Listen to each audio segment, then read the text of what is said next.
great that the great players get to be eligible for great awards. So at any point of that, I think there's always a positive to it. I do think that there is a threshold, and that 65 game number is, I think, a realistic threshold. I think that in these circumstances, you should be able to appeal. And these guys, one, not only were appealed it, but they actually will be part of the actual award ceremony. So there are people who can appeal the awards that would not be part of it. So yes, I do think that these extreme circumstances, a collapsed lung and things of that nature, you should be able to appeal if you're 1 to 2 games within the threshold. But if you drop down to 55 games, I don't think 55 games, no matter how great you play, you haven't made an impact on the season as someone else has. Brother Cade and Luka Dončić has been granted a special exemption to be exempt from the 65 game rule. Cade actually played 64 games. Not sure what Luka did. So they're in the race for MVP, most improved defensive player of the year, defensive six man, all NBA, all defensive player of the year award. So, they gave them exemption. I know the NFL union did their job, really strong union. And, they did their job. So, for the most part, shout out to Cade, shout out to Luka. Luka puts up fantastic video game numbers. Obviously Cade put up fantastic numbers, but played defense. But, I think it was a good look for them. I think it was a good look for the NBA. They both was legit injured. It wasn't that they was low managing throughout the season too much.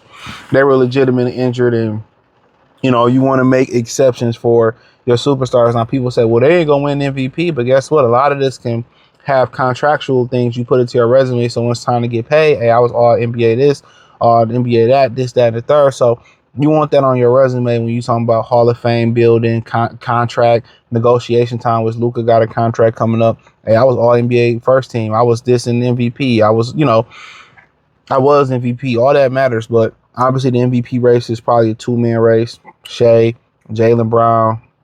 To be honest with you, I ain't watching neither one. But if I had to go, I would. I like both. I would say I think Jaylen Brown deserved it. He played defense. He carried the Boston Celtics all year. But he plays more ethical basketball, which that's been a thing. They always creating some fucking terms. Overstimulated, ethical basketball. This era is just full of pansies.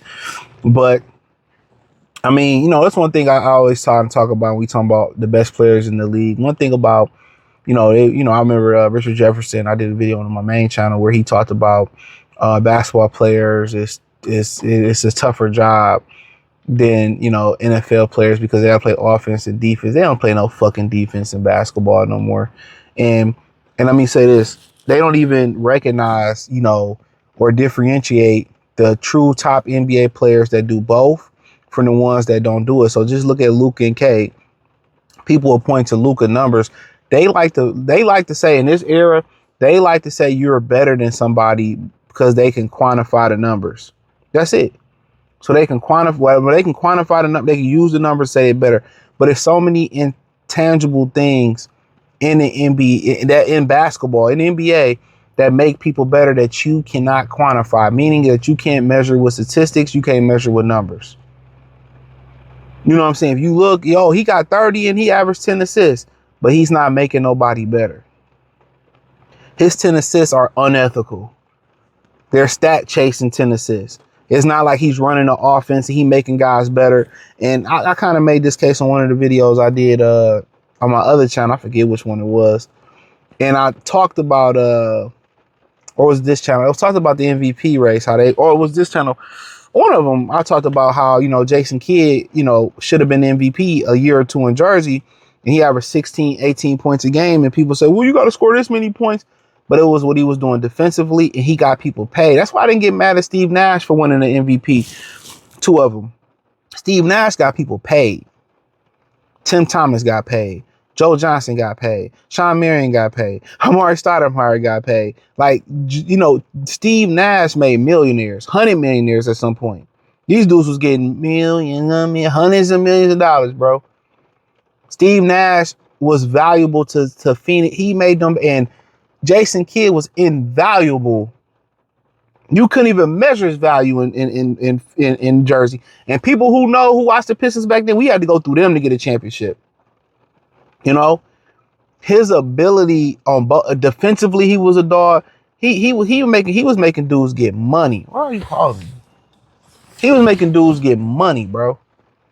They were getting, like, he got people. Everybody who played in Jersey, he boosted them up. That's what MVP is. MVP ain't because you average 30 points a game, or no, it's how valuable you are to the team.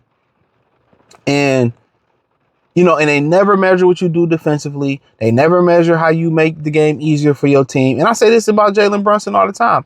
The Knicks should have a championship caliber team, but you got a 2-guard playing the point guard. He don't know where to start to make people better. People say, we average 6 assists or 7. You quantifying numbers again. That doesn't determine, like Westbrook getting a triple-double. He wasn't a true point guard. He was stat chasing. They make nobody better. So when you start kind of talking about a guy like Cade, who you could say, well, Luka got all these numbers, but he ain't making nobody better. Motherfuckers don't thrive under Luka. Jalen Brunson, for example. LeBron falling back for it. He's so ball down. When you look at Cade, it is no negativity towards Luka. You just got to keep it real.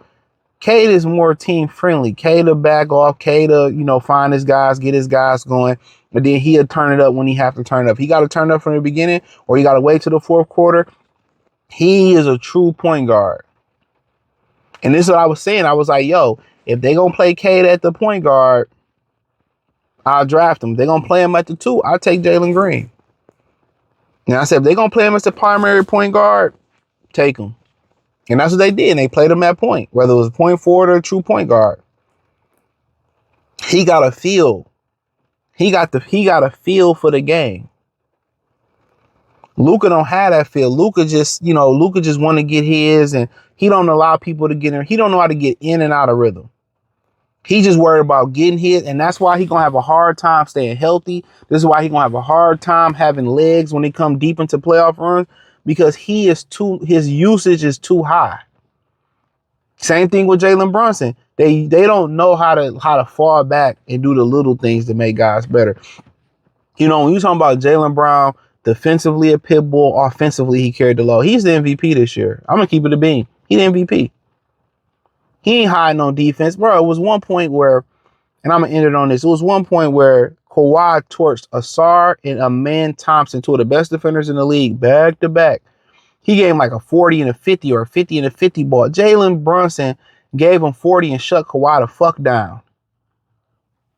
When we start talking about the MVP, when are we going to start talking about guys who defend, guys who make their teammates better? It's always, he scored 34 points and had to know. When we going to really start talking about the value of the player, bro, to this team? When we going to really start talking about that, dog? All they do is, so you average 30, 40 points a game, and then you can do that and still not be a great teammate, still not really be valuable. That be just blowing my mind. But I hate to take the conversation off that way. But hey, appreciate y'all. Thumbs up the video, share the video, subscribe to the channel. Want to find me, hit the link tree. It says find me everywhere. You can find me everywhere there if you need to reach out. Peace.